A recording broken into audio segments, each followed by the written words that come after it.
sobre el lenguaje y el buen sentido del hablar es el tema que tendremos esta semana en Conversando. Muy especial, con el académico y secretario general de ASALE, Francisco Javier Pérez.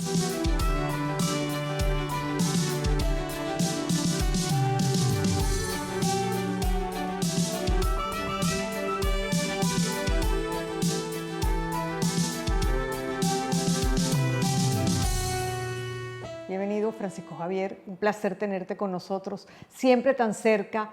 y a la distancia a la vez. Y digo siempre tan cerca porque nos acompañas cada día en los programas de Últimas Palabras en Vale TV. Un placer. Quiero comenzar enviando un saludo a la audiencia de Vale TV, este magnífico canal de cultura que Venezuela tiene el lujo de contar con él. Francisco Javier, sin duda es fundamental hablar en este tiempo de la adecuación del lenguaje y el sentido del buen hablar. ¿Qué piensas tú del tiempo que nos ha tocado vivir en este sentido? Bueno, habría que pensar que hablar bien no es un capricho, sino que hablar bien es una necesidad de las personas que hablamos y del ser humano, que es el único que habla. Es una necesidad porque hablar bien implica que nos comuniquemos con exactitud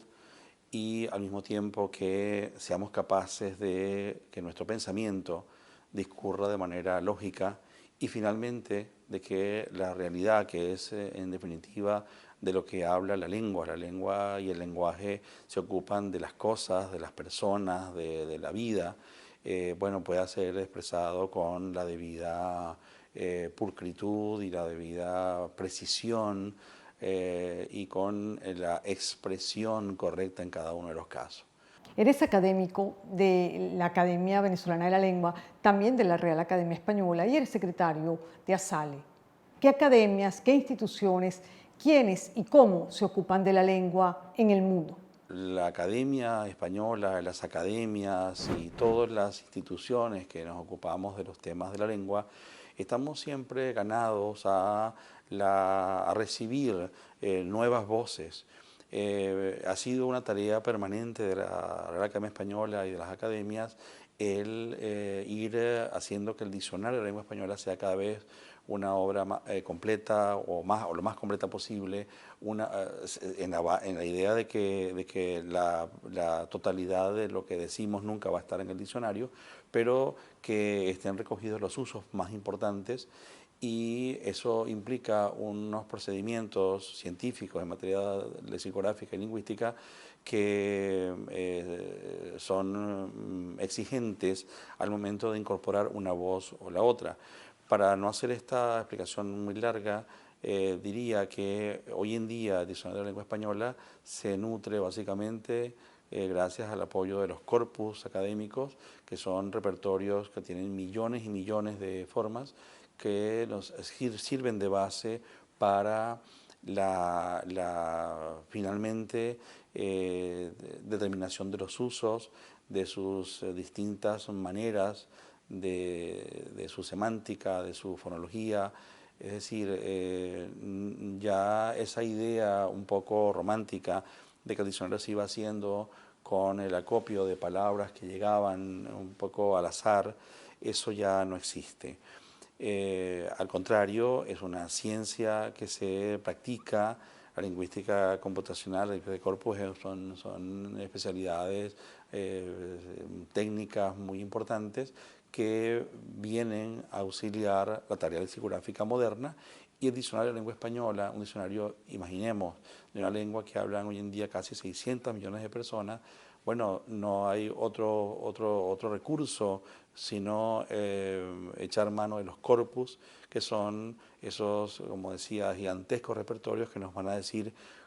qué se usa y cómo se usa. Francisco Javier, cada vez que escucho la nueva normalidad, por ejemplo, como expresión, o leo esa expresión,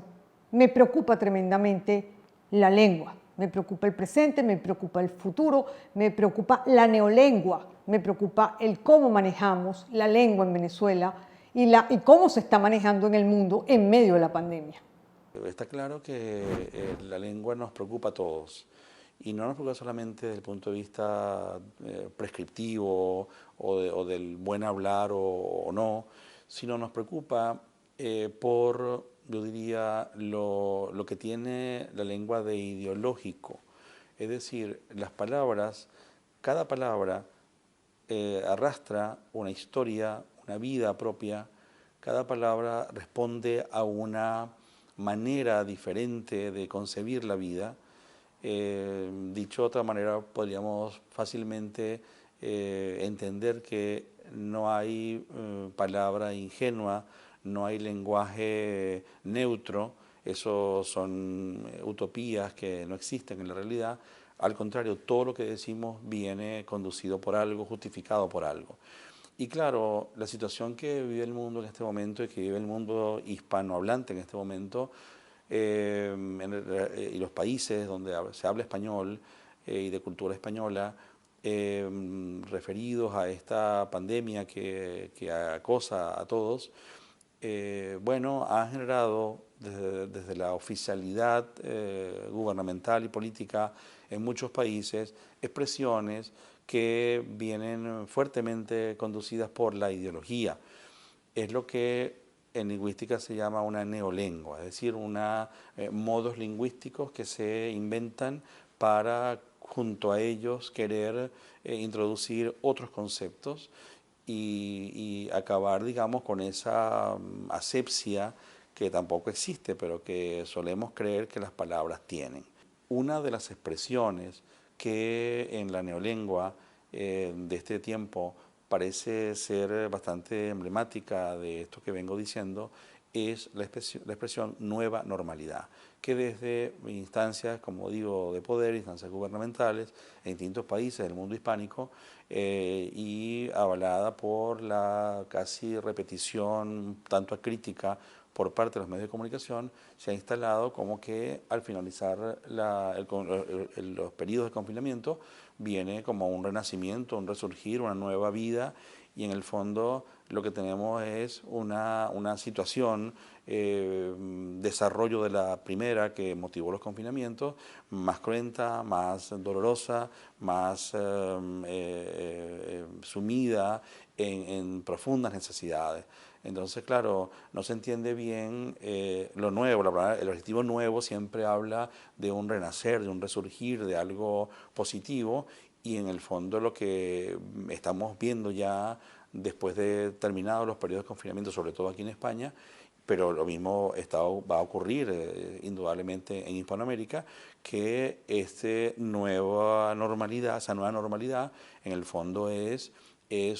algo profundamente negativo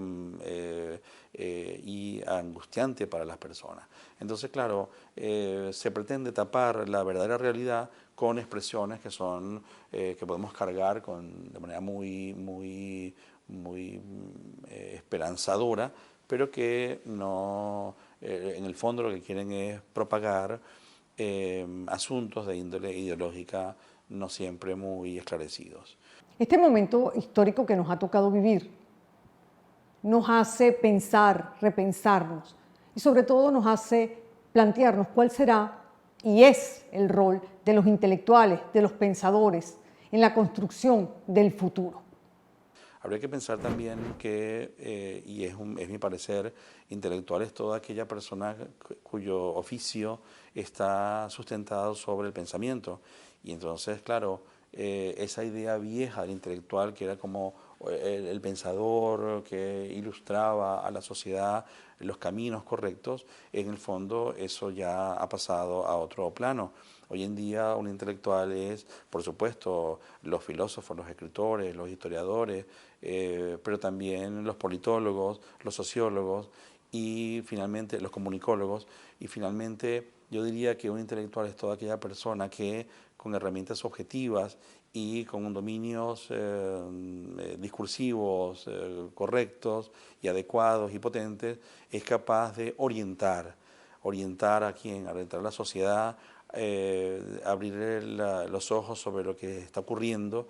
y ese quizás sea el rol que en la Venezuela que tenemos hoy deban cumplir los intelectuales. Y el intelectual no es una persona que está en un pedestal esperando que le venga a preguntar soluciones sobre las cosas. Al contrario, el intelectual es una persona de pensamiento comprometida con lo que está ocurriendo con su mundo y que siente la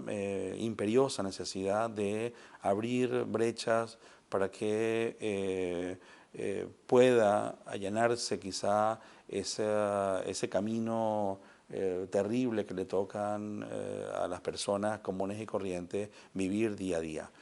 Se ha criticado mucho en Venezuela que los intelectuales se han replegado y de que no han sabido estar a la altura de una situación tan funesta como la que vive hoy el país. Y yo pienso que, si bien es cierto, en algunos casos es así, en otros pienso que al contrario, ha habido una reflexión, hay una reflexión sobre Venezuela que se está haciendo, quizá no tenga siempre la promoción que debería, pero se está haciendo una reflexión sobre Venezuela que la hacen, como digo, intelectuales de toda esta enorme gama de opciones que comentaba antes, en los medios, pero también en su propio trabajo de investigación, en su propio trabajo de creación, que va quedando allí como un haber importante que yo estoy convencido cuando el país se enrumbe hacia otros horizontes, van a ser muy provechosos. Francisco Javier, te agradecemos el que hayas compartido tu conocimiento y tu tiempo en este programa tan actual y tan importante para el tiempo que nos toca vivir, para el momento presente, donde hay que debatir sobre tantos temas y la lengua es fundamental y el buen uso del lenguaje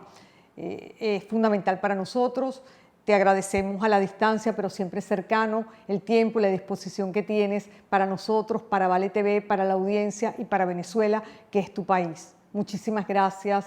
y tenemos otra oportunidad seguramente donde volveremos a conversar. Yo quiero, María Eugenia, agradecerte la gentileza que has tenido de entrevistarme para tu magnífico programa y de nuevo mandar un saludo a los magníficos televidentes de la TV y a todo el equipo precioso que te acompaña en esta tarea que es una auténtica misión de cultura que cumple Vale TV al día de hoy. Agradezco, como siempre, la sintonía en los diferentes formatos en los que hoy en día salimos gracias a la tecnología y al avance de nuestro tiempo.